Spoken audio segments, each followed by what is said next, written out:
ලැජ්ජ නැද්ද මිනිස්සු? මං ගෙදර නැති වෙලාවේ හොර ගෑනු ගහලා කාමරයක් සදාගන්න. ලැජ්ජ වෙන්නේ මොකටද? ඔයා මම මැරිකලා අවුරුදු 3ක් විතර වෙනවානේ. ඔයා මගේ වයිෆ්, මේ ඉන්නේ මගේ ලව් එක. කාලකන්ණි කියන්නේ තමයි අක්කා අපිට පව් කරන්න බැරි. පළයන් වෙන විදිහ මගේ දෙයට පෙන්න තියෙන. අතපියන්න මම කරලා හරිද? තමුසෙට වඩා කොච්චර හොඳයිද ඔය මගේ කලින් බෝයිෆ්‍රෙන්ඩ්. අපරාධ මම මගේ එක්ස් මැරිකලේ නැත්තේ. මට එයා කිව්වා මේ මෝඩේ තින්නේ ගන්නකොට තමුසෙ බදින්න එපා කියලා කිව්වෝයි. මම බලන් ඉතින් තමුසේ තාම මොකද පරක්කෝ කියලා. තමුසේ බැඳපු දවසේ කියවන්නේ එක්ස් ගැනනේ. අරක් කරාගේ මේක කරාගේ ඉතින් යනකොට තමුසේ මාළුව එක්ස් ළඟට.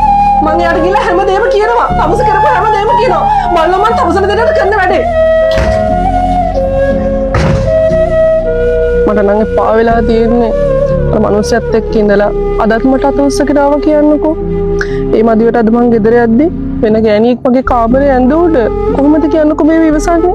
ඔක්කොම තියෙන වැරදි වැඩ ටික කළා මට අතත් උස්සගෙන එනවා. මොකක්? මේ යකා නම් හරියන එකෙක් නෙමෙයි යා. ඔයාට අත උස්සන්න.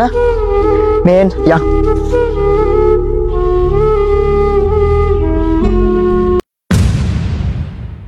ලැජ්ජ නැද්ද මිනිහෝ? මේ හොර ගෑණියෙක් ගෙනල්ලා තමන්ම වරද කරලා තමන්ගේ වයිෆ්ට අත උස්සන්න.